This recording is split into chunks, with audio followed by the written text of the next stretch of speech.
Welcome to the Tuesday, July 21st, 2020 edition of the Day Weather Podcast. Monsoon moisture is deepening. We saw that yesterday across parts of Wyoming, Colorado, and Nebraska east of I-25 where some big rain fell and some hail yesterday afternoon and evening. We'll continue to have moderate temperatures today. Actually, today in some areas will be a little cooler than yesterday, and yesterday temperatures were quite pleasant. They'll be pleasant today.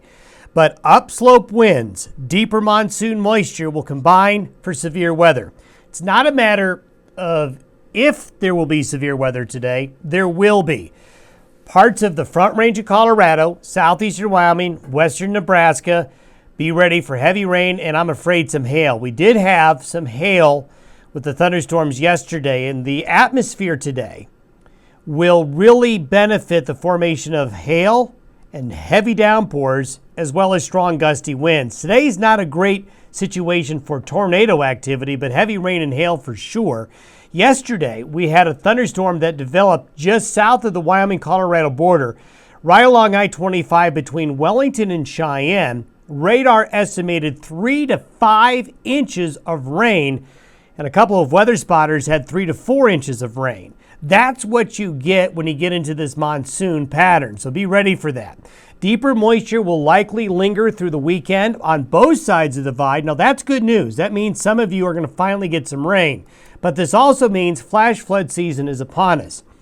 When you get to late July and early August, this is when you get these slow-moving, heavy rain-producing thunderstorms that can cause flash flooding. If you look at the big floods in the western United States, in the Rockies and the High Plains, there is a real tendency for them to happen at the end of July and early August.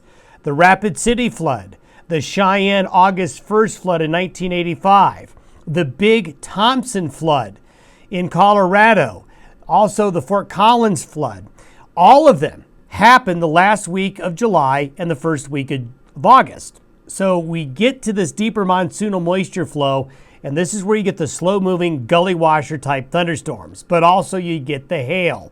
So remember, if you have a garage today and the next several days, a good use for your garage will actually be to put your car or truck in it. Now, here's the idealized monsoon moisture flow pattern that we see develop during this time of year. We talk about having the high pressure move into the Midwest. We talk about having a little bit of a low pressure up here, and the clockwise flow around the high brings in the moisture. The counterclockwise around the low, the way the air flows, this draws that moisture into here. The jet stream stays north of us. That's why the winds aloft are weak and the thunderstorms don't move too fast. Look at what we have coming on up. We have a high pressure right over Missouri. This is by Friday. We have a low pressure system coming into the West Coast, and you have the idealized flow. Exactly what we showed you here. Look at that. We've got a high here, a low here. This is what you call textbook. This is a textbook monsoon setup for late July and early August. This is exactly what you expect to see. So what that means is we're going to get some thunderstorms and they're going to be big rain producers. Here's the risk for severe weather today. This is textbook as well. Right along the I-25 corridor from about Wheatland to about Colorado Springs, out to about Lyman, Colorado, up into the Panhandle of Nebraska, this yellow area is the highest risk of heavy rain and large hail today, possible flash flooding and strong gusty winds as well. But anywhere you see the green, there's going to be thunderstorm activity today. But we got to watch these front range areas. The Colorado and Wyoming front range, be on the lookout for severe weather today, heavy rain and hail. Over the next 10 days, this is the flow of moisture and the better chances of rain. And you can see this arch definitely right here. This is really see the deeper moisture. Look at all the red and yellow and orange here curving around that high. So this is where you're going to have most of the activity. Either side of this axis, we're going to have thunderstorms as well, but this is the axis of where the heavier moisture is going to be over the next 10 days. Stepping you through the pattern that we see evolving over the next 5 days. This is the precipitable water forecast for this afternoon.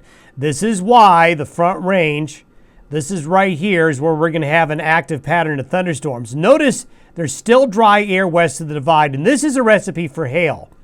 When you get dry air west of the divide, very moist air east of the divide, this dry air right here gets drawn into the thunderstorms up high. That high level dryness in the upper levels causes the thunderstorms to be a little bit colder, making it easier to produce hail. So this is, again, textbook. Now, let's step forward. This is for today. This is for tomorrow. Notice the change out here. Today, it's dry west of the divide. Tomorrow, wow, it really gets more moist. There's just more water coming on up, and this is going to lead to better chances west of the divide beginning tomorrow. By Thursday, all of the Intermountain West has got green and white. The drier air is back here in Nevada. By Friday, still there. By Sunday, look at that. If there's a day where we could have some really big gully washer type rains around here, it's going to be Sunday. Really deep moisture in place. So be prepared for the thunderstorms. The monsoon season is upon us. It's the last week, last 10 days of July, right on schedule. Thanks for watching and listening. Talk to you on Wednesday.